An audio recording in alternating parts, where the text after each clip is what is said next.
In this video lesson, we'll discuss the election of 1856, the Dred Scott case, and the financial depression in 1857.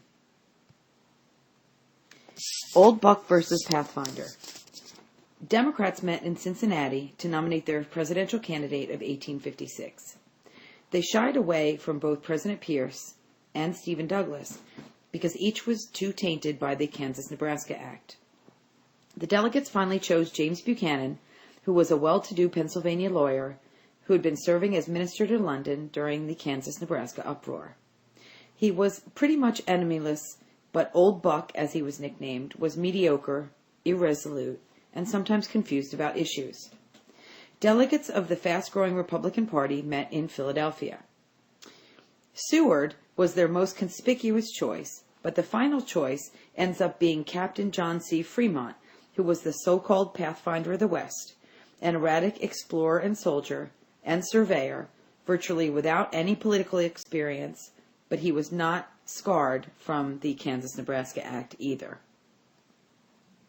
The Republican platform came out against the extension of slavery into the territories, while the Democrats argued for popular sovereignty.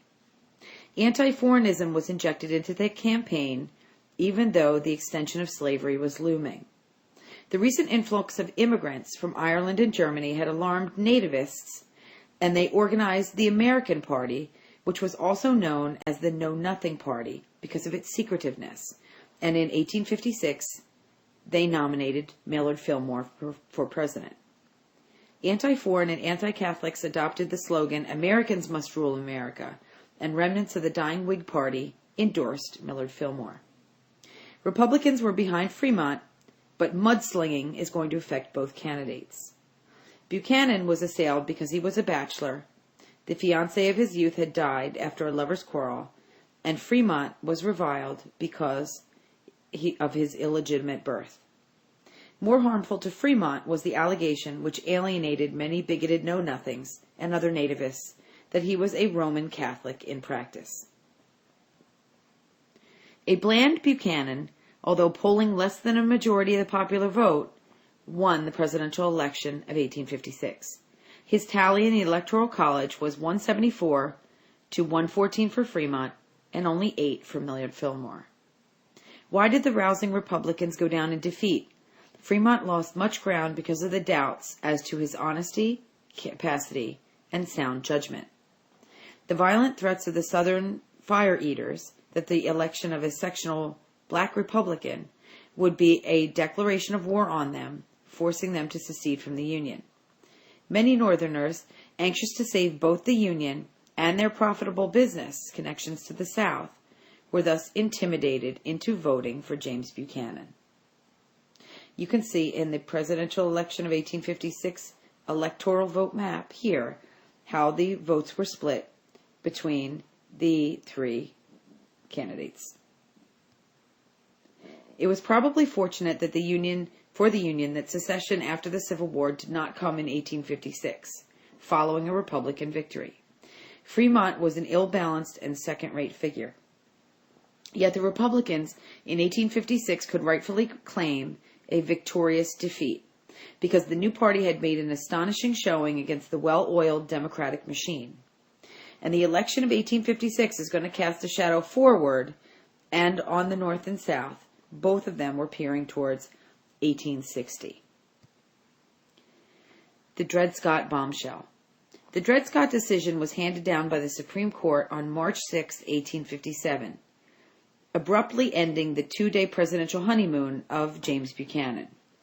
This pronouncement was one of the opening blasts of the Civil War. Dred Scott, who was a black slave, had lived with his master for 5 years in Illinois and Wisconsin territory, which were free. Backed by abolitionists, he sued for his freedom on the basis of his long residence on free soil. The Supreme Court ruled that Dred Scott was a slave and not a citizen. Hence, he did not even have the opportunity to sue.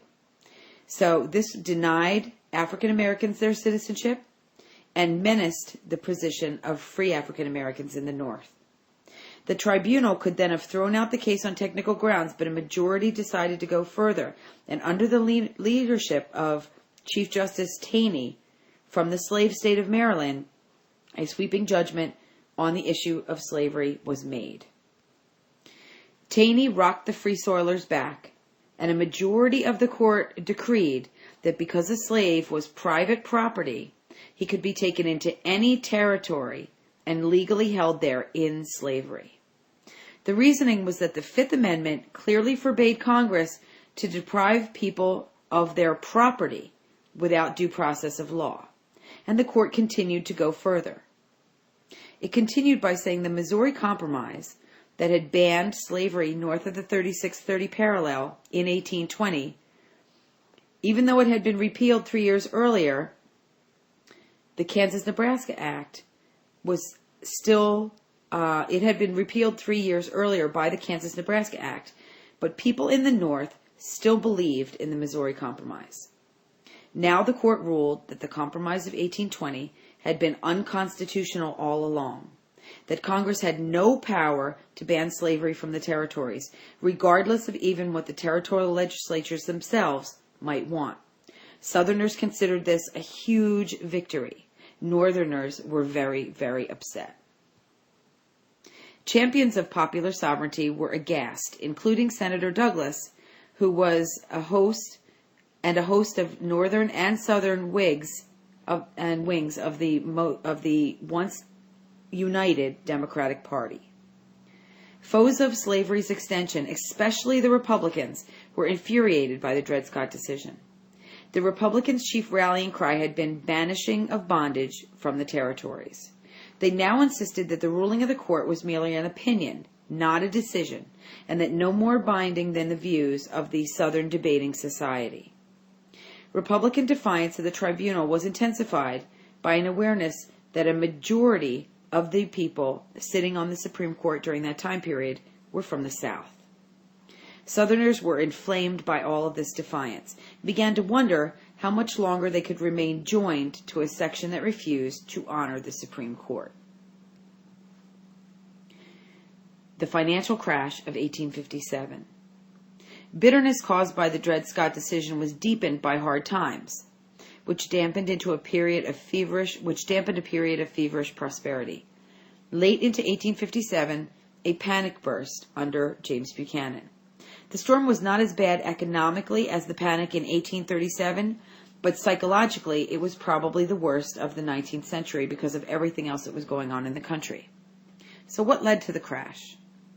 An inpouring of California gold played its part by inflating the currency. The demands of the Crimean War had overstimulated the growing of grain, and frenzied speculation in land and railroads had further made the economy unstable. When the collapse came, over 5,000 businesses failed within a year, and unemployment, accompanied by hunger in urban areas, was very widespread. The North, including the grain growers, was the hardest hit by the financial crash of 1857. The South was still enjoying favorable cotton prices from countries abroad, and they rode out the storm.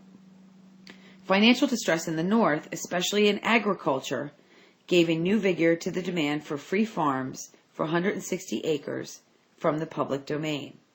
For several decades, interested groups had been urging the federal government to abandon its ancient policy of selling the land to make money. Instead, the argument was that the acreage should be given outright to pioneers. So a scheme to make outright gifts of homesteads encountered two-pronged opposition. Eastern industrialists had been unfriendly to free land. Some of them feared that their underpaid workers would be drained off to the land in the West. The South was even more bitterly opposed because gang labor slavery could not flourish on a mere 160 acres. Free farms would merely fill up the territories more rapidly with free soilers who were against slavery and further tip the political balance against the South.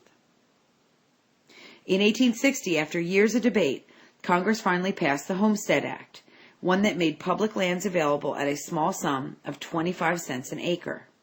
But this Homestead Act was vetoed by President Buchanan. The Panic of 1857 also created a clamor for higher tariff rates. Several months before the crash, Congress, which had been embarrassed by a large treasury surplus, had enacted the Tariff of 1857. The new law was responding to pressures from the South, reduced duties to about 20% on dutiable goods, the lowest point since the War of 1812, leading to financial misery. Northern manufacturers, many of them Republicans, blamed their misfortunes on the low tariff.